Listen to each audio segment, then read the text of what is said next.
உங்கள் வீடு தேடி வரும் அரசு. உங்களுடன் ஸ்டாலின்.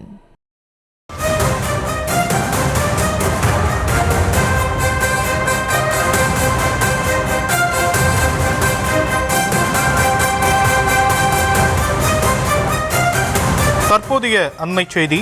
கொலை வழக்கில் குற்றஞ்சாட்டப்பட்ட கன்னட நடிகரின் ஜாமீன் மனு ரத்து செய்யப்பட்டிருக்கிறது. அது குறித்தான அண்மை தகவலை நாம் பார்த்து வருகிறோம். கொலை வழக்கில் நடிகரின் ஜாமீன் மனு ரத்து செய்யப்பட்டிருக்கிறது. குற்றஞ்சாட்டப்பட்ட கன்னட நடிகர் தர்ஷனின் ஜாமீன் மனு ரத்து செய்யப்பட்டிருக்கக்கூடிய அண்மை செய்தி வெளியாகியிருக்கிறது.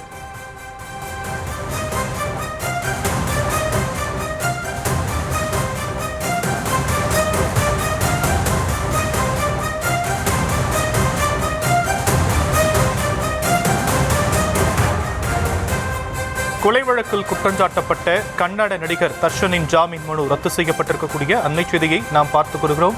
தர்ஷனின் ஜாமீனை ரத்து செய்து உச்சநீதிமன்றம் உத்தரவு பிறப்பித்திருக்கிறது. கொலை வழக்கில் குற்றஞ்சாட்டப்பட்ட நடிகரின் ஜாமீன் மனு உச்சநீதிமன்றத்தால் ரத்து செய்யப்பட்டிருக்கும் அண்மை தகவலை பார்த்து வரக்கூடிய நிலையில் விவரங்களை நம்முடைய செய்தியாளர் மதியழகன் வழங்க நாம் கேட்கலாம். மதியழகன், இவருடைய ஜாமீன் மனு ரத்து செய்யப்பட்டிருக்கு, என்னென்ன காரணங்களை முன்வைத்து ரத்து செய்யப்பட்டிருக்கு?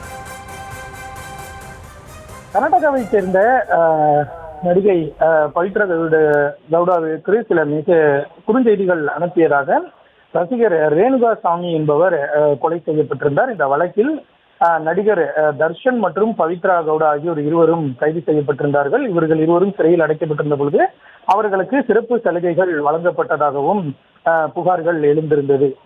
இந்த நிலையில் இதனிடையே தர்ஷனுக்கு ஜாமீனும் வழங்கப்பட்டிருந்தது. இந்த நிலையில் இந்த ஜாமீனை ரத்து செய்ய வேண்டும் என்று உச்சநீதிமன்றத்தில் கர்நாடக அரசு சார்பில் மனுவானது தாக்கல் செய்யப்பட்டிருந்தது. இந்த வழக்கு நீதிபதிகள் ஜே.பி. பர்திவாலா, ஆர். மகாதேவன் அமர்வில் நடைபெற்று வந்த நிலையில் இன்றைய தினம் கர்நாடக உயர்நீதிமன்றம் இருவருக்கும் வழங்கிய ஜாமீனை ரத்து செய்து உச்சநீதிமன்றமானது தீர்ப்பு வழங்கப்பட்டு இருக்கிறது. இந்த தீர்ப்பு என்பது மிகவும், அதாவது தர்ஷனுக்கு ஜாமீன் வழங்கிய இந்த உத்தரவு என்பது மிகவும் தவறானது என்றும், மேலும் அதாவது பணம் படைத்தவர்களுக்கு எளிமையாக ஜாமீன் வழங்கப்பட்டுவிடும் என்ற தவறான செய்தியை அந்த உத்தரவு ஏற்படுத்தியது போல ஒரு தோற்றம் உள்ளதாகவும் நீதிபதிகள் தெரிவித்திருக்கிறார்கள். எனவே அந்த ஜாமீனை ரத்து செய்யப்படுவதாகவும் நீதிபதிகள் தெரிவித்திருக்கிறார்கள். மேலும் சிறையில் தர்ஷனுக்கு எந்த விதமான சிறப்பு சலுகைகளும் அளிக்க கூடாது என்ற ஒரு உத்தரவையும் நீதிபதிகள் பிறப்பித்திருக்கிறார்கள்.